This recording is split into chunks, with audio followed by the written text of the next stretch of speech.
ഈ കൃഷ്ണ ജയ് ശ്രീ രാധരാധി സർവത്ര ഗോവിന്ദ നാമസങ്കീർത്തനം. എൻ്റെ കൃഷ്ണതീർത്ഥം ചാനലിലേക്ക് ഏവർക്കും സ്വാഗതം. ഇന്ന് രാമായണ മാസം തുടങ്ങി. രാമായണ പാരായണം എല്ലാവരും എല്ലാ വീടുകളിലും അമ്പലങ്ങളിലും ആരംഭിച്ചു കഴിഞ്ഞു. അപ്പോൾ ബാലകാണ്ഡമായിരുന്നു ആദ്യത്തേത്. ഈ ശിവൻ പാർവതിക്ക് പറഞ്ഞു കൊടുക്കുന്ന കഥയത്തോടു കൂടിയാണ് തുടങ്ങുന്നത്. വാൽമീകി രാമായണം പിന്നെ അധ്യാത്മ രാമായണം ആയി കിളിപ്പാട്ടായി തുഞ്ചത്തെഴുത്തച്ച് നമ്മളുടെ മുന്നിൽ കൊണ്ടുവന്നിരിക്കുകയാണ്. അപ്പോൾ 6 കാണ്ഡങ്ങളിൽ 31 അധ്യായങ്ങളുണ്ട് നമ്മൾക്ക് കാണിച്ചു തരികയാണ്. അധ്യാത്മ രാമായണം കിളിപ്പാട്ട് കിളിയെ കൊണ്ട് പറഞ്ഞു, അതൊക്കെ ഞാൻ നേരത്തെയുള്ള കഥകളിൽ പറഞ്ഞിട്ടുണ്ട്.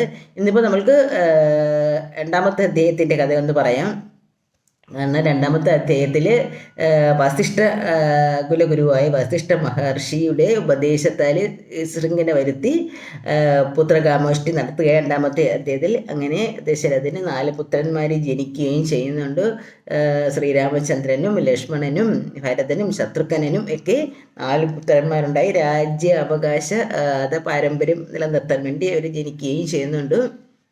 അങ്ങനെ ഒരു ദിവസം വിശ്വാമിത്ര മഹർഷി കൊട്ടാരത്തിൽ വരികയാണ്. അപ്പോൾ കൊട്ടാരത്തിൽ വരുന്ന സമയത്ത് ദശരഥ മഹാരാജ മഹർഷിയെ കണ്ട് ചാടിയിട്ട് ചോദിക്കും, മഹർഷി എന്താണ് വേണ്ടത്? മഹർഷിയുടെ എന്താഗ്രഹം ഞാൻ സാധിച്ചു തരാം എന്നൊരു വാക്ക് കൊടുക്കും.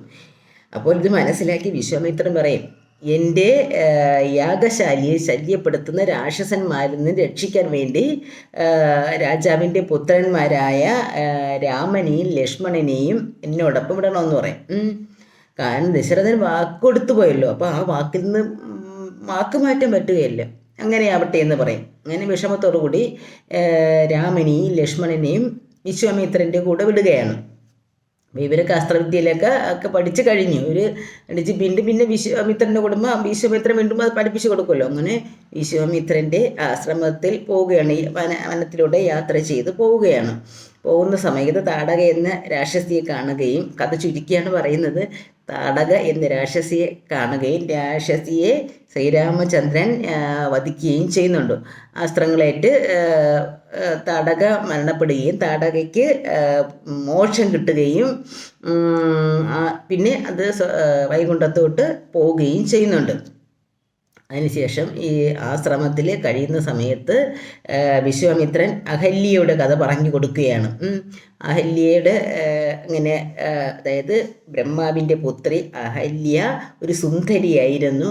ആ സുന്ദരി രത്നത്തിനെ ഗൗതമ മഹർഷിക്ക് വിവാഹം കഴിച്ചു കൊടുക്കുകയാണ്. അപ്പോൾ ഈ ഗൗതമ മഹർഷിക്ക് വിവാഹം കഴിച്ചു കൊടുക്കുമ്പോൾ ദേവേന്ദ്രനും ദേവന്മാർക്കും എല്ലാവർക്കും അസൂയാണ്. കാരണം ഈ അഹല്യ അത്ര സുന്ദരിയല്ലേ, ഇവർക്കൊന്നും കിട്ടിയില്ലല്ലോ. അങ്ങനെ ദേവേന്ദ്രന് കുടില ബുദ്ധിയാണല്ലോ. ദേവേന്ദ്രൻ ഒരു വിചാരിക്കും, ഗൗതമ മഹർഷിയുടെ ആശ്രമത്ത് ചെന്നിങ്ങനെ പരിസരത്ത് നിൽക്കുകയാണ്. ഒരു ദിവസം നോക്കിയപ്പോൾ ഗൗതമ മഹർഷി എല്ലാ ദിവസവും അങ്ങനെ മനസ്സിലാക്കുന്നുണ്ട്, കള്ളത്തരം ചെയ്യാൻ വേണ്ടിയാണല്ലോ ദേവേന്ദ്രൻ അവിടെ ചെല്ലുന്നത്. അങ്ങനെ ദേവേന്ദ്രൻ അവിടെ ഒളിഞ്ഞു നിന്ന് മഹർഷി പോണ സമയത്ത് ഇങ്ങനെ നോക്കുമ്പോൾ മഹർഷി സന്ധ്യാവന്ദനത്തിന് പോവുകയാണ്, പുറത്ത് പോവുകയാണ്, നദീതീരത്ത് പോവുകയാണ്. ഇത് മനസ്സിലാക്കിയ ദേവേന്ദ്രൻ ഗൗതമ മഹർഷിയുടെ വേഷം ധരിച്ച് അഹല്യയെ പ്രാപിക്കാനായിട്ട് ചെല്ലും. അപ്പോൾ അഹല്യ വിചാരിക്കും, മഹർഷി ഇത്രയും പെട്ടെന്ന് തിരിച്ചു വന്നു. എന്നിട്ടും ഈ ദേവേന്ദ്രൻ ഒന്നും വേണ്ട, കാരണം ദേവേന്ദ്രനാണല്ലോ ഇത്. മഹർഷി ഇത്രയും പെട്ടെന്ന് തിരിച്ചു. അങ്ങനെ എനിക്ക് അതിനെ പ്രാപിക്കണമെന്ന് പറയും. അങ്ങനെ അവർ ശാരീരിക ബന്ധത്തിൽ ഏർപ്പെടുകയും ഇത് സന്ധ്യാവന്ദനം കഴിഞ്ഞ് വരുന്ന മഹർഷി കാണുകയും മഹർഷിക്ക് മനസ്സിലാവും ദേവേന്ദ്രനാണെന്ന്. ദേവേന്ദ്രനെയും ശപിക്കുകയും അഹല്യയെയും ശപിക്കുകയും ചെയ്യുന്നു. അഹല്യ ശപിച്ചിട്ട് പറയും, നീ ഒരു ശിലയായി തീരട്ടെ. കാരണം വെയിലും മഞ്ഞും എല്ലാ ദുഃഖങ്ങളും എല്ലാ യാതനകളും നീ അനുഭവിച്ച് ഇവിടെ ഒരു ശിലയായി തീരട്ടെ. ത്രേതായുഗത്തിൽ ശ്രീരാമചന്ദ്രൻ്റെ പാദസ്പർശനത്താൽ നിനക്ക് മോക്ഷം ഉണ്ടാകട്ടെ എന്ന് പറഞ്ഞുകൊണ്ട് ഗൗതമ മഹർഷിയോടൊന്ന് പോവുകയും ഉടനെ തന്നെ അഹല്യ ശിലയായി തീരുകയും ചെയ്യുന്നു.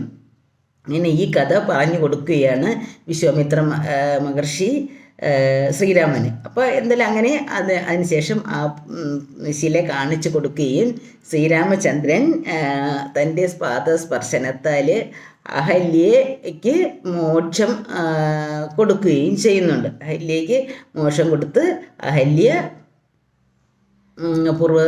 സ്ഥിതിയിലായി തീർന്ന് ഭഗവാനെ കണ്ട്, കാരണം ഭഗവാനെയാണല്ലോ മുന്നിൽ കാണുന്നത്. കാരണം ശ്രീരാമചന്ദ്രൻ്റെ മുഖം കാണുന്നത് ശംഖചക്ര ഗദാധാരിയായ ഭഗവാന്റെ ആ അത്രയും പൂർണ്ണചന്ദ്രന്മാരുടെ ആ മുഖത്തോടു കൂടിയ ആ ശ്രീരാമചന്ദ്രനെ കണ്ട് അഹല്യയ്ക്ക് മോക്ഷപ്രാപ്തി ഉണ്ടാവുകയും ചെയ്യുന്നു. അങ്ങനെ അഹല്യയ്ക്ക് മോക്ഷ പ്രാപ്തി അതാണ് ഈ രണ്ടാമത്തെ അധ്യായത്തിൽ നമുക്ക് പറഞ്ഞു. പിന്നെ മൂന്നാമത്തെ അധ്യായത്തിൽ പറയുന്നതും അഹല്യയുടെ സ്തുതി. കാരണം ശ്രീരാമചന്ദ്രൻ്റെ കാര്യം ശേഷം അഹല്യ ഭഗവാന്റെ സ്തുതി പറയുന്നുണ്ട്.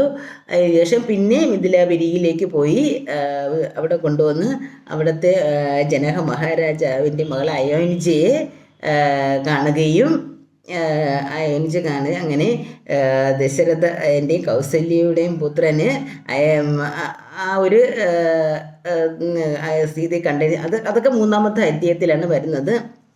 അങ്ങനെയാണ് വിശ്വാമിത്രൻ കഥ പറഞ്ഞു കൊടുക്കുന്നത് ശ്രീരാമൻ. അങ്ങനെ അഹല്യ സ്ഥിതിയൊക്കെ വരുന്ന മൂന്നാമത്തെ അധ്യായത്തിൽ പിന്നെ സീതയെ വിവാഹം കഴിക്കുന്നതും ഒക്കെ പറഞ്ഞു കൊടുക്കുന്നത് മൂന്നാമത്തെ അധ്യായത്തിലാണ്. അപ്പോൾ ഇതിനു മുൻപേ വിശ്വാമിത്രൻ ഇങ്ങനെ ഒരു ചൊല്ലി പറയുന്നുണ്ട്, കൗസല്യ സുപ്രജ രാമപൂർവ സന്ധ്യ പ്രവർത്തി. കാരണം ശ്രീരാമചന്ദ്രൻ നീ ഉണരൂ, സുപ്രഭാതമായി നീ ഉണരൂ, നിൻ്റെ പ്രഭാത കൃത്യങ്ങളൊക്കെ തുടങ്ങട്ടെ എന്ന് ദശരഥൻ്റെയും കൗസല്യയുടെയും പുത്രനായ ശ്രീരാമചന്ദ്രനോട് പറഞ്ഞു കൊടുക്കുകയാണ് എന്നാണ് വിശ്വാമിത്രൻ. അതാണ് ആ ഒരു ചൊല്ലവിടെ വരുന്നത്. പക്ഷേ ഇത് നമ്മൾ സുബ്ബലക്ഷ്മിയുടെ ആ ഒരു പാട്ടിൽ നമ്മൾ കേട്ടിട്ടുണ്ട്.